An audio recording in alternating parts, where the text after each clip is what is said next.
This next sequence I call release and energize. And it's a really powerful sequence, but you can do before sports or activities, but you can also bring in on your recovery days. I like to do this late in the evenings after kickboxing class and things like that. I also start the day with some of these techniques. I'll do them while I'm eating breakfast. That's how simple some of these techniques are. I've also taught some of these techniques to people recovering from illness, and it's really helped their recovery. It boosts up your energy levels pretty quickly. So you're going to need your tension release balls for these. If you don't have any balls yet, you're going to be able to use your fingers and your thumbs, but I strongly recommend that you do get a set. Okay, we're going to be starting off by putting the ball on the ground. I put it on my yoga mat because it just stops it from sliding away. And I'm going to be rolling the bottom of the foot, focusing on this medial arch here. Okay, there's a line of reflexology points along there that help release the lower back and help release the hamstrings as well. So we're going to roll backwards and forwards along that medial arch.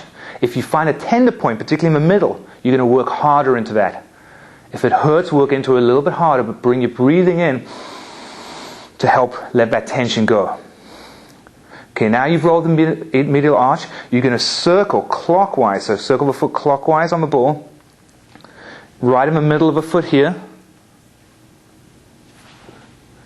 It's called the bubbling well in much Chinese medicine.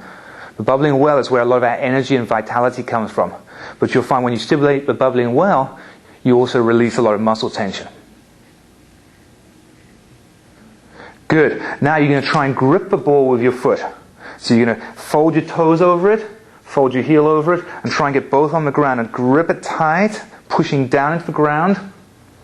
If you suffer from plantar fasciitis or any Achilles issues or hamstring issues, this is going to help a lot.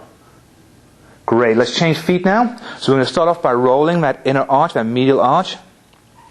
It takes a little bit of practice to get this rolling. You may want to start off in a seated position, but standing has the advantage that you can put more weight down. But once again, do it on a non-slip surface.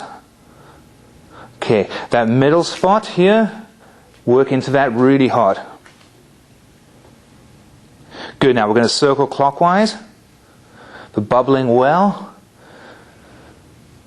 This may even increase your longevity.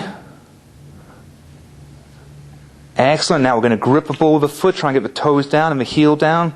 Push down into the ball, get some weight into it. Release that tight fascia that comes up the body in spirals into the lower back, the hamstrings, right up into the shoulders and neck. I can feel this in my jaw. Great. Okay, now we're going to head down to the ground.